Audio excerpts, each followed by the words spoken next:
नमस्कार दोस्तों, daily news India 1.0 में आपका बहुत बहुत स्वागत है। दोस्तों, आपको याद होगा रमेश बिधूड़ी, ये वही आदमी जिसने संसद में संसद सदस्य होने के तौर पर भाजपा का बंदा, ऑफ कोर्स और कौन होगा, बदतमीज और बेहया तो वही होते हैं ना। दानिश अली को क्या कहा था कि ओ मुल्ले, ओ भड़वे, ओ कटवे, ये शब्द यूज़ किए थे ना। लेकिन उसके खिलाफ कोई कार्रवाई नहीं हुई सिवाय इसके कि उसके भाषण के शब्दों को निकाल दिया। लेकिन हाँ, बस एक कार्रवाई हुई थी कि उसको टिकट नहीं दिया था एमपी का दिल्ली से दोबारा से। लेकिन अब टिकट दे दिया, दिल्ली असेंबली का टिकट मिल गया। दिल्ली असेंबली का टिकट मिला तो फिर वही हुआ। वो कहते हैं ना कि स्लिप ऑफ टोंग, नहीं, ये स्लिप ऑफ टोंग नहीं है, जबान नहीं फिसल गई साहब। दरअसल बात ऐसी है कि ये सोची समझी रणनीति है।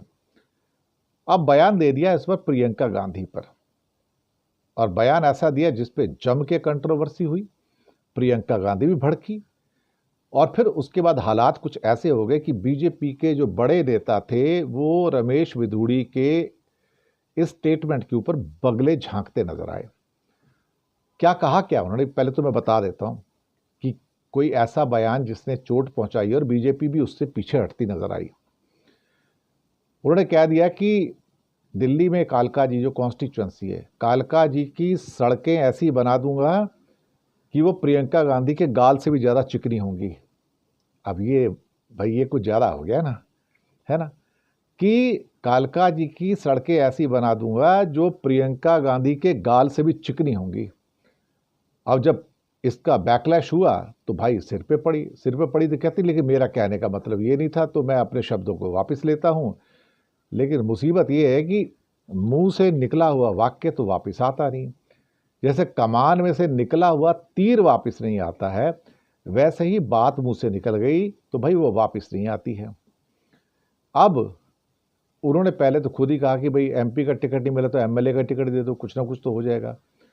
लेकिन अब यहां पर जो उन्होंने कहा प्रियंका गांधी के बारे में, उससे उनको सारा का सारा नेगेटिव प्रचार मिल रहा है।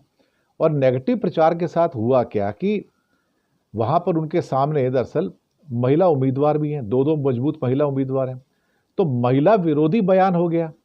महिला विरोधी बयान हुआ तो लोग कहेंगे यार इस आदमी को जो सड़कों को प्रियंका गांधी के गालों की तरह बनाना चाहता है, तो इसे तो समझ नहीं है, ना ही महिलाओं की इज्जत है। तो ऐसे आदमी को ला के तो भाई पटरा फेरने की बात एक तरह से देखा जाए तो, कि कालका जी की सड़कों को प्रियंका गांधी के गालों से बेहतर बना देंगे, उनके जैसा बना देंगे। तो सियासी पारा तो गर्मा गया ना। अल्टीमेटली क्या करोगे आप?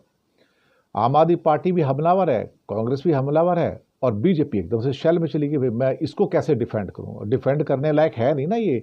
कई बार कई वाक्य ऐसे हो जाते हैं, और बुधुड़ी की भाषा को लेके तो लोकसभा में भी गंभीर सवाल उठे थे। अब कालका जी एक ऐसी कॉन्स्टिट्यूंसी है जहां पढ़े लिखों की आबादी बहुत है। अब आप लगातार अगर इस किस्म के विवादास्पद बातें करते रहेंगे तो भाई आपके बयान आपको नुकसान ही देंगे, आपको फायदा तो देने वाले हैं नहीं। आप अगर समस्याओं को उठाना चाहते हैं, सड़कें बेहतर बनाना चाहते हैं, तो जरूर बताइए सड़कें बेहतर बनाएंगे, हम कैसे करेंगे, जो भी होगा। लेकिन उसके लिए आप किसी महिला नेत्री के गालों का एग्जाम्पल दें तो भाई ये कोई तो किसी से बर्दाश्त तो नहीं होगा ना। तो अब मुझे लगता है कि अब उन्होंने पाँव पे कुल्हाड़ी मार ली है, और जीतने की तो बात छोड़ो, अब लाले पड़ गए कि भाई जमानती बचाओगे नहीं बचाओगे। तो कुछ लोग कह रहे हैं नहीं नहीं, ये बीजेपी की सोची समझी रणनीति है प्रोवोक करने की। लेकिन प्रोवोक करने के लिए इस गंदी भाषा का उपयोग करना, इस दिमागी गंदगी का उपयोग करना, वैसे भी दिमाग से वो तो रमेश बिधूड़ी जो हैं वो एक तरह से वो, इन्हें क्या कहा जाए, मुझे तो यही नहीं समझ में आता कि उनको क्या दिमाग वगैरह कुछ कंट्रोल में तो है नहीं उनका, और कुछ भी उल्टा सीधा बकवास वो कर देते हैं। क्या कहा जाए अल्टीमेटली? इसे स्लिप ऑफ टंग नहीं कहा जाता, इसे ये कहा जाए कि ये आदमी बेसिकली जुबान से है ही बदतमीज और बदमिजाज। क्योंकि जो लोग संसद में खड़े होकर दानिश अली को मुल्ला, भड़वा, कटवा, इन शब्दों का उपयोग कर सकता है जो कि अनपार्लियामेंट्री शब्द हैं, तो उससे और उम्मीद भी क्या करोगे कि ये आदमी बेसिकली एक बदतमीज और बेहया आदमी है। यही कह सकते हैं ना आप। धन्यवाद।